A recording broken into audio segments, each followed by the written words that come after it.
Yo, what's up everybody? Greetings from Nikko, Japan. We're currently on another day trip which we've taken out of Tokyo, and Nikko is a small city nestled in the mountains north of Tokyo. Yeah, we were just at Shinkyo Bridge, but we're currently making our way through the national park now, so come along with us. This is a place we wanted to check out for a while now. Yeah. Let's go.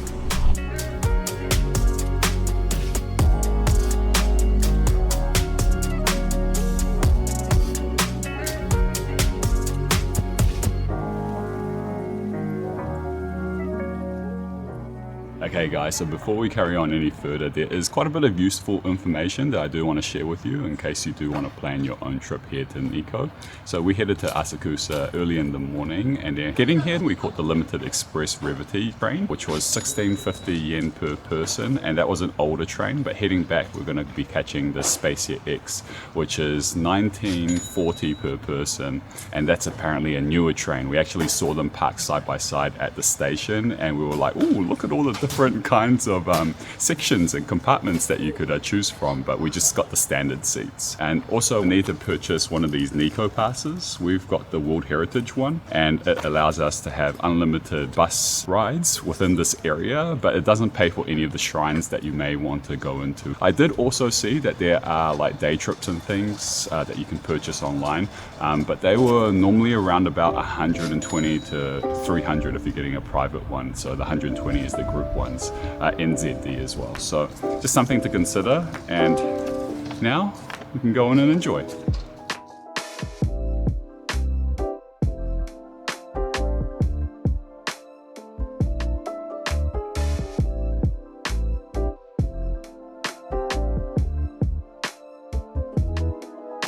Now there are a lot of old and famous shrines here in Nikko, but the most famous one has to be the Toshogu Shrine, which is what we just purchased our tickets for now, and it's the main one that we wanted to see too. There is a little vending machine over there which accepts Suica card as well. It was 1300 yen per person, but of course cash is all good too.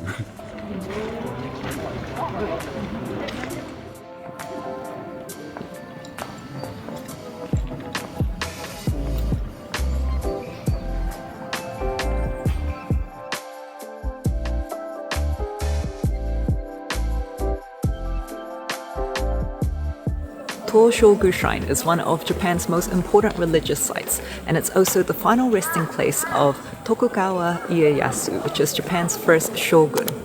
It's known for its elaborate, colorful wooden carvings and its lavish gold leaf decorations.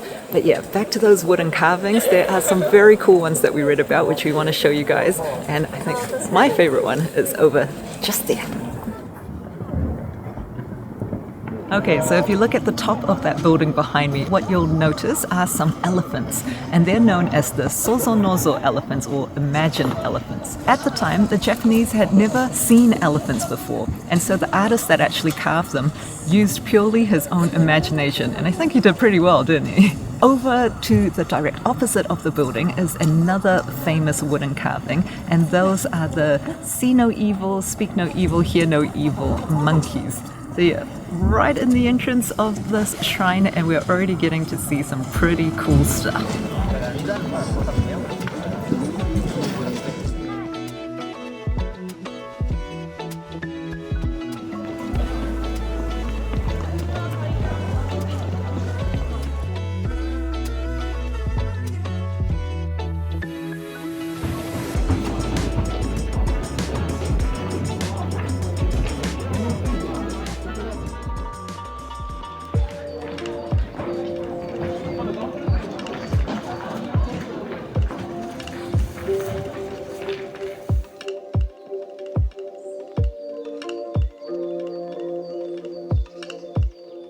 Now there is another important but small wooden carving that you don't want to miss when you're here, and that is the Nemuri Neko, or the sleeping cat, and it sits just right up above there. Peter did actually miss it before. He walked through and he's like, where is it?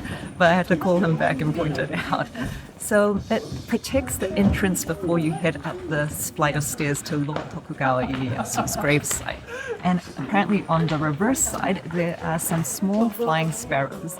And so what it represents is the coexistence of the strong and the weak, and the era of peace in Japan, which Lord Tokugawa Ieyasu sought to achieve after centuries of civil war.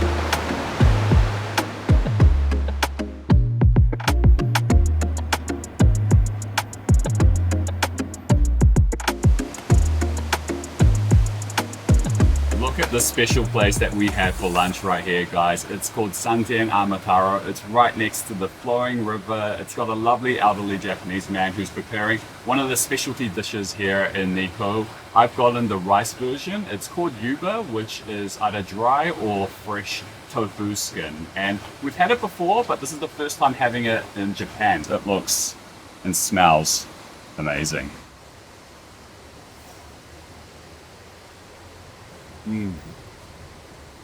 Oh man. Guys, that is absolutely wonderful. It's a little bit sweet and a little bit salty, but the really star of the show is that tofu skin. It's got such a strong flavor, but it's like just right. It's perfect. It's so soft as well. So, wow. Loving that. Oh, let's go in for one of these tofu skin balls as well, shall we? See that? Oh. I can't wait to try mine. That's crazy. It's so soft. It's wonderful. It is a chilly day here in Nikko, so I also got a hot ginger tea, which is just fantastic and warming my hands up. Oh, yeah, that packs a nice spicy punch. The yuba that I got is on udon. I love that you've got this whole little coil of the fresh tofu skin.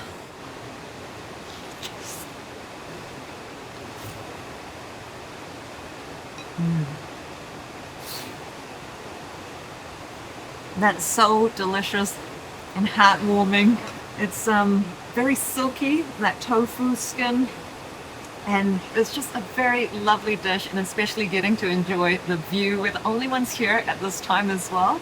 So it's a lovely, lovely setting for what is a very enjoyable lunch.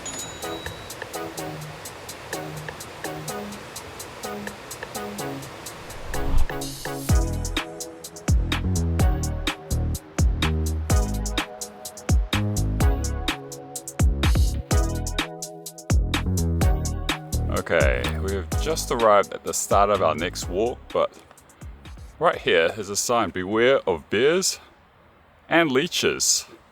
Oh. Well, good news is that there's apparently no leeches during this time that we're here, which is winter, so at least we're safe on that front. Just the bears then. Just look out for some bears.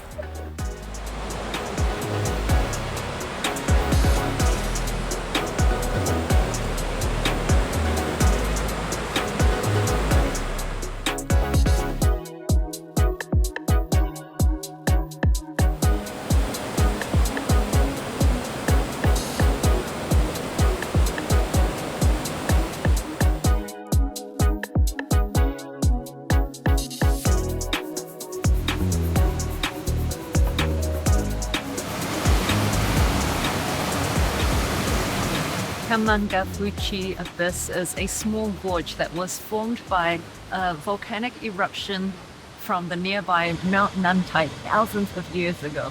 And the reason why we wanted to check out this little short walk, which was only maybe about 10 minutes away from the restaurant, is because of these Jizo statues.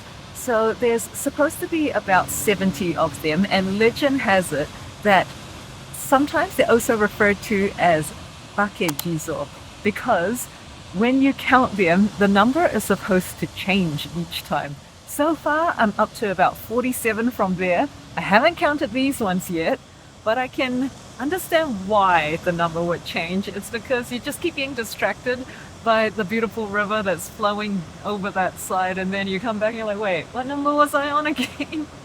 Yeah, let's see if we can get the number correct. So these statues are meant to also protect children, women, and travelers, and they have this lovely red attire with the little red hat and the scarf that's around them too. And I love how they're covered in that beautiful green moss. This looks quite magical.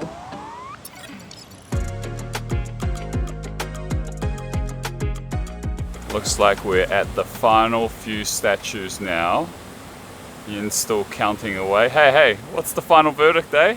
Okay, so I counted everything that had the red hat and the scarf, and I got 91. I'm actually really not sure if that is correct.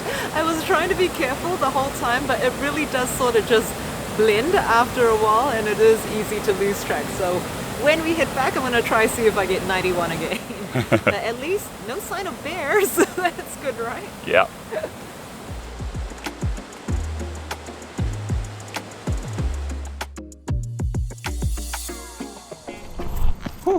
Alright guys, we're going to wrap up from here and head back over to the train station. But before we do that, did you count when we were coming back? How many did you get to?